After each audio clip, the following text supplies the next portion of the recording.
Welcome the students of AC Civil for the subject surveying, unit number 3, tachometry and contouring. For this unit, we will use the reference books Kanetkar Kulkarni, Duggal, Unmiya, Subramanyam, Basak, Das and Das. Now we will see the course outcome.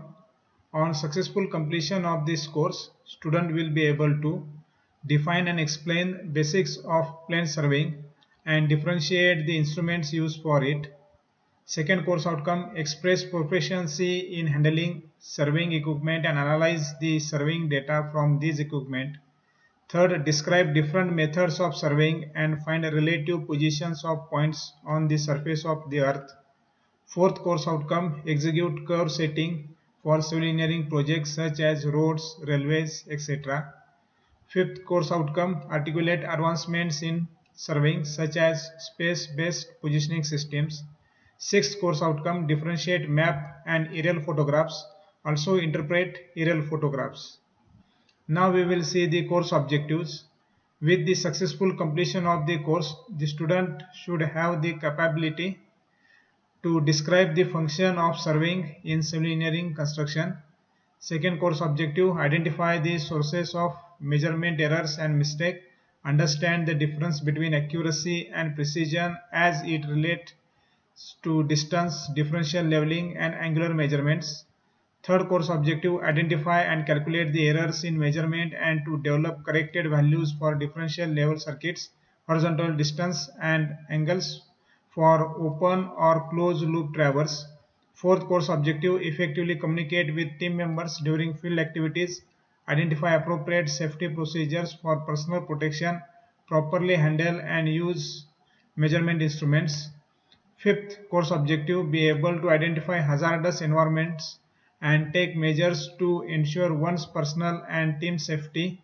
Sixth course objective, perform traverse calculations, determine latitude, departures and coordinates of control points and balancing errors in a traverse. Use appropriate software for calculations and plotting. 7 course objective, operate a total station to measure distance, angles and to calculate difference in elevation. Reduce data for application in a geographic information system. 6th course objective, work as a team member on a surveying party to achieve a common goal of accurate and timely project completion. Ninth course objective is calculate, design and establish curves, understand, interpret and prepare plan, profile and cross-section drawings, work with cross-sections and topographic maps to calculate areas, volumes and earthwork quantities. Now we will see the unit number 3, tachometry and contouring syllabus. Part A, tachometry, which includes application and limitations, principle of stadia tachometry, fixed air method with vertical staff to determine horizontal distances and elevation of points, finding tachometric constants, tachometric contouring and the numericals. B parts contouring include definition of contours, characteristics of contours, contour patterns for various natural features, direct and indirect methods of contouring, uses of contour maps, study and use of topo sheets, profile leveling and cross-sectioning and their applications.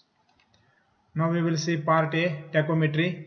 In that we will see applications and limitations, principle of stadia tachometry, fixed hair method with vertical staff to determine horizontal distances and elevations of points, finding tachometric constants, tachometric contouring. So first we will see the tachometry. Tachometry is the branch of angular surveying in which the horizontal and vertical distances of points are obtained by instrumental observations, chaining being entirely eliminated. The method is most rapid though less accurate. The primary object of tachometry is the preparation of contour maps or plans. Instruments usually employed in tachometry are: first is the tachometer and second is the leveling rod or stadia rod.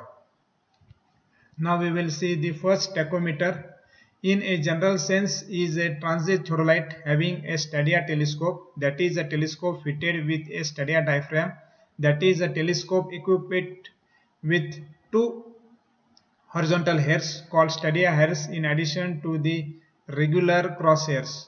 The additional hairs are equidistant from the central one and are known as stadia lines, webs, wires or points. The types of stadia diaphragm commonly used are shown in figure number 1. So this is figure 1, types of stadia diaphragms. So these are the two crosshairs and these are the two stadia hairs. Another is the X pattern, these are the stadia hairs. And third, the kinds of telescope used in stadia surveying are external focusing telescope, second is the internal focusing telescope, third is the external focusing analytic telescope, that is telescope fitted with an analytic lens. The term tachometer is restricted to a transit theodolite provided with an analytic telescope. Second, we will see the leveling rod or the stadia rod. The stadia rod is usually of one piece, but of ease of transportation it may be folded or telescoped.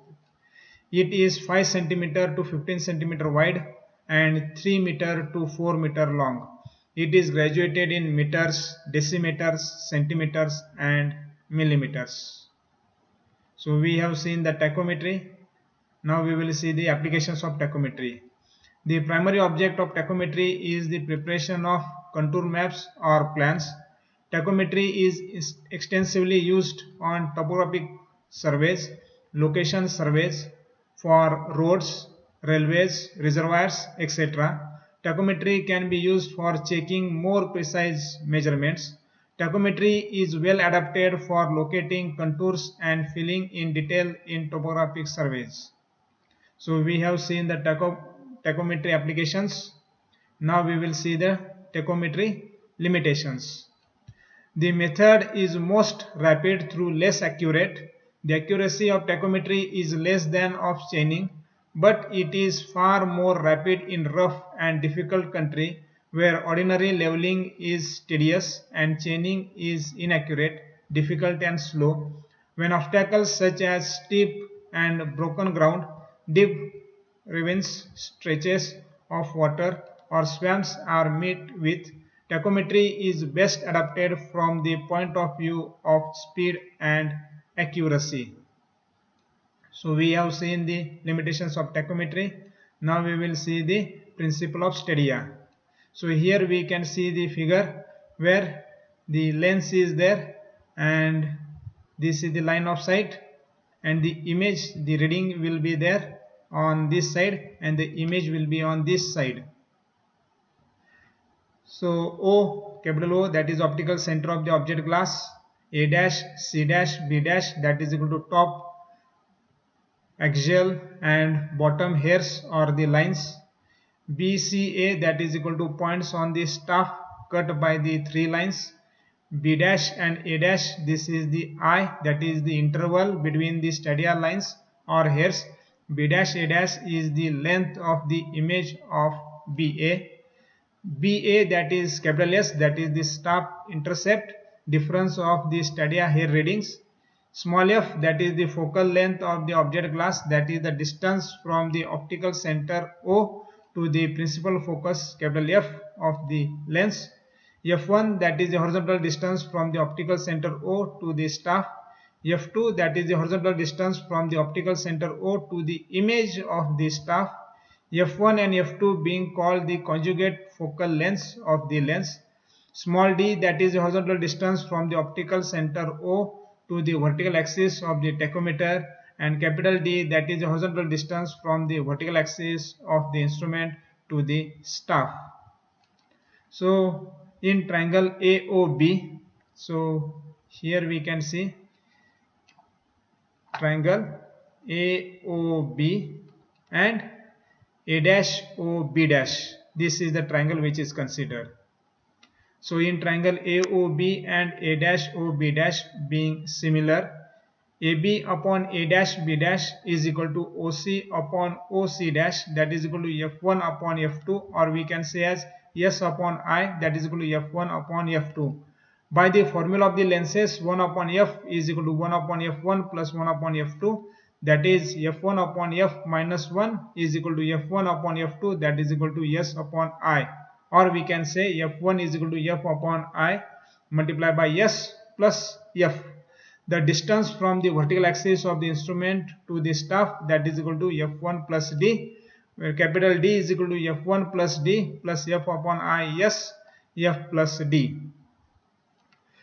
So capital D is equal to f upon I s f upon I multiplied by s plus f plus d, where capital D is equal to horizontal distance from the vertical axis to the instrument, vertical axis of the instrument to the staff, small f, that is equal to focal length of the object glass, that is the distance from the optical center O to the principal focus f of the lens, small I, that is interval between the stadia lines or hairs, b dash a dash is the length of the image of BA, s, that is equal to staff intercept, difference of the stadia hair readings, small d, that is equal to horizontal distance from the optical center capital O to the vertical axis of the tachometer. So here we can say f upon I, that is equal to, also called as the constant multiplier or the multiplying constant, that is equal to 100, it is taken, and f plus d, that is the additive constant, that we are normally taken as 0. So we have seen the principle of stadia. Now we will see the tachometry methods. So in the tachometry there are two methods, stadia method and the tangential method, and in stadia method there are two, one is the fixed hair method and another is the movable hair method. So now we will see the fixed hair method, the interval between the stadia hairs being fixed. In this method the stadia hair interval is fixed when a staff is sighted through the telescope, a certain length of staff, that is staff intercept, is intercepted by the stadia lines, and from this value of the staff intercept the distance from the instrument to the staff station may be determined. It may be noted that the staff intercept varies with the distance at which the staff is held. In the case of inclined sights, the staff may be held vertically or normal to the line of sight. This method of tachometry is in most common use. So we have seen the tachometry method. Now we will see the tachometry when the vertical staff to determine the horizontal distances. So here the formula is used, capital D is equal to f upon I s cos square theta plus f plus d cos theta, where capital D is equal to horizontal distance from the vertical axis to the instrument, vertical axis of the instrument to the staff, small f, that is equal to focal length of the object glass, that is the distance from the optical center O to the principal focus capital F of the lens, small I, that is the interval between the stadia lines or the hairs, that is b dash a dash is the length of the image of BA, capital S, that is the staff intercept, difference of the stadia hair readings, small d, that is equal to horizontal distance from the optical center O to the vertical axis of the tachometer, and theta, that is the inclination of line of collimation to the horizontal, that is vertical angle. So we have seen the vertical staff to determine the horizontal distances. Now we will see the elevation of points. When observed vertical angle theta is an angle of elevation, that is positive, elevation, that is RL of instrument axis, that is equal to elevation of the benchmark plus backside, or we can say that is elevation of the instrument station plus HI, that is height of instrument, and RL of staff station P, that is equal to elevation of instrument axis plus V minus H. So here we can see this is the ground profile and the level is kept at station A and all the temporary adjustments are done, and because of that this is the axis of the collimation, we can say. Here we can say as the HI, that is the height of instrument. Here the benchmark is there, on that benchmark the leveling staff is kept and the reading is taken, that reading we can consider as the BS, that is the backside. So Here another stuff we can keep at the P point, and the readings are taken on P, the vertical angle, the theta is there. The difference between the top reading and the bottom reading is called as the S, that is the staff intercept, and from the axial reading to the bottom of the leveling staff it is called as the small h, and center of the central reading and the axis of collimation, this distance is called as V, that is vertical component, and this distance from staff station to the instrument, that is called as the capital D, that is the horizontal distance. So this is when the angle of elevation is there or positive, the vertical angle is positive. When observed vertical angle theta is an horizontal angle where theta is 0 degree, the elevation, that is RL of instrument axis, that is elevation of the benchmark plus backside, or we can say elevation of the instrument station plus height of instrument.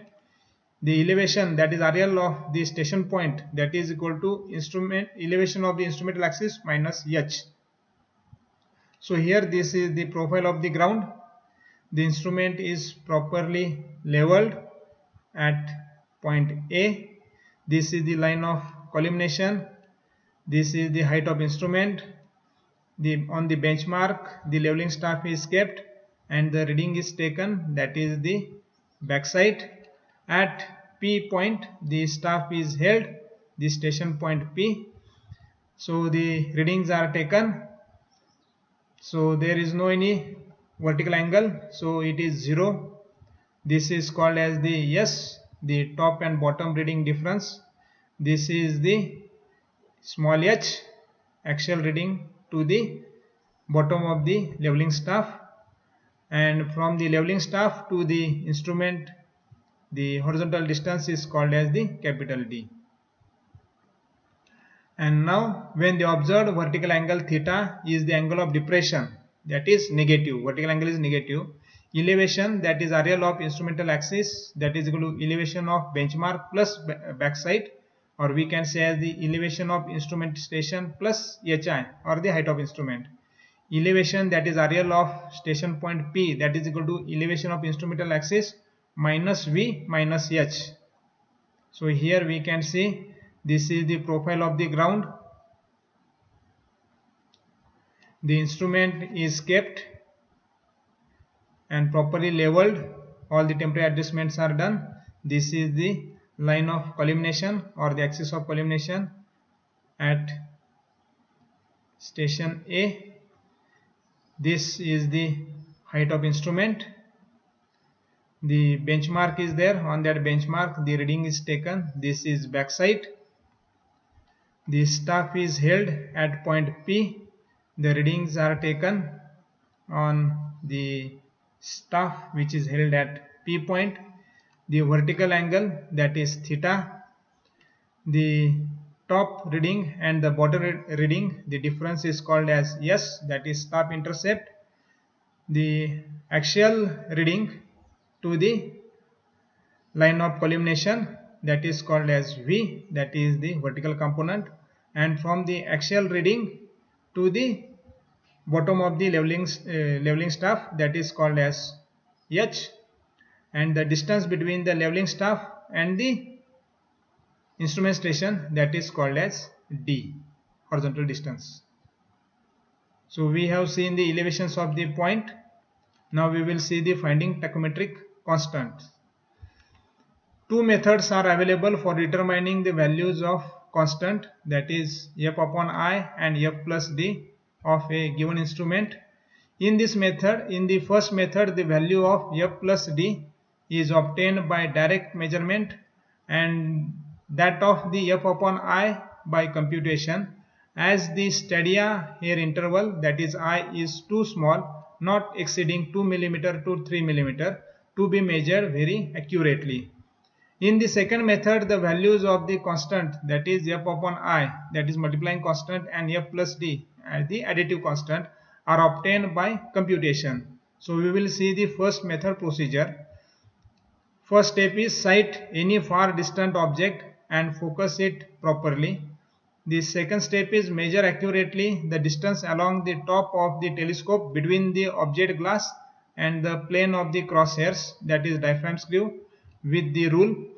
The measured distance being equal to the focal length, that is small f, of the objective. The third step is measure the distance, that is small d, from the object glass to the vertical axis of the instrument. Then the fourth step, measure the vertical lengths d1, d2, dt, etc. along AB from the instrument position A and obtain the star intercept S1, S2, S3, etc. at each of these lengths. Fifth, knowing f plus d, determine the several values of f upon I from the formula d is equal to f1 plus d, that is equal to f upon I plus s plus f plus d. Sixth step is the mean value of the several values gives the required value of the constant, that is f upon I. Calculation work is simplified if the instrument is placed at a distance of f plus d beyond the beginning, that is A, of the line. There are two types of an external focusing telescope, which first is one in which the object glass is moved in focusing, in which case the value of d is variable for different lengths of sight, and second is the other in which the eyepiece and the diaphragm are moved in focusing, in which case the value of d is constant. However, the variation in the value of d, small d, is negligible since it is few millimeters. The value of d is measured when the telescope is focused for an average length of sight. Note, the additive constant of an internal focusing telescope cannot be determined in this way. One has to rely upon the figure supplied by the maker or the manufacturer. So we have seen the tachometry, finding tachometric constant. Now we will see the tachometric contouring. So here the square, the rectangle is shown. At this corner the 70 meter RL is there, 90 meter RL, 80 meter RL and 79 meter RL is there. And as per the scale, this is the 4 centimeter and this is the 3 centimeter rectangle.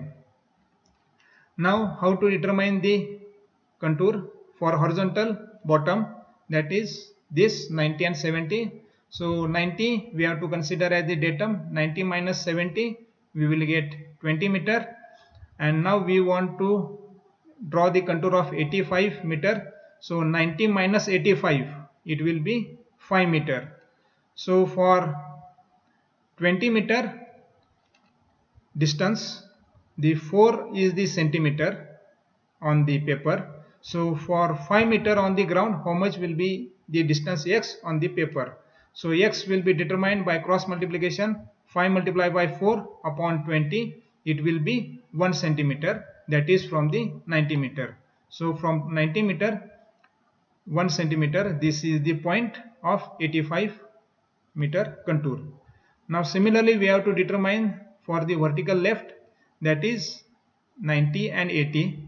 So for this side also we have to consider the 90 as the datum. So 90 minus 80, that is equal to 10 meter. So 90 minus 85, because we want to determine the contour of 85, so that is coming to 5 meter. So the difference is 10 and it is on the paper 3 centimeter. So for 5 meter, how much distance should be there on the paper? So by cross multiplication we will find out x is equal to 5 multiplied by 3 upon 10, it will be 1.5 centimeter from 90 meter. Similarly from 90 it is at 1.5 centimeter. Similarly we have to see the diagonal. The diagonal will be 79 to 90. So here we have to determine the diagonal distance, that is under root 3 square plus 4 square, that is coming up to be 5.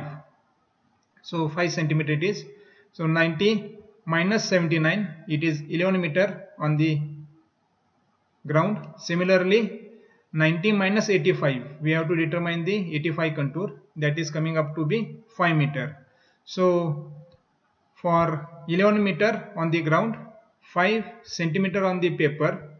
Similarly, on the 5 meter on the ground, how much will be in the centimeters on the paper? So by cross multiplication, we have to determine the x value, that is equal to x is equal to 5 multiplied by 5 upon 11. It will be 2.227 centimeter from 90 meter, because we have considered the 90 meter as the datum. So it will be 2.275. So like this we have to join the contours. So we have seen the tachometric contouring. So we have seen the part A, tachometry, applications and limitations, principle of stadia, tachometry, fixed hair method with vertical staff to determine horizontal distance and elevation of points, finding tachometric constants, tachometric contouring. These are the YouTube links available on the YouTube. Surveying, lecture 17, tachometric survey 1, GATE ESE civil engineering. Second YouTube link, surveying, lecture 18, tachometry surveying. Number 2, GATE ESE civil engineering. Next YouTube link is 9 PM RRB JE 2019 CBT 2 civil engineering by Sandeep sir, surveying, tachometry. Next YouTube link, theory of stadia tachometry, theory of stadia tachometry in Hindi, tachometry surveying. Next YouTube link, tachometry method, fixed stadia hair method, problem number 1. Next YouTube link, fixed hair method of tachometry. Next YouTube link, fixed hair method of tachometry, angle of depression, tachometry surveying, lecture.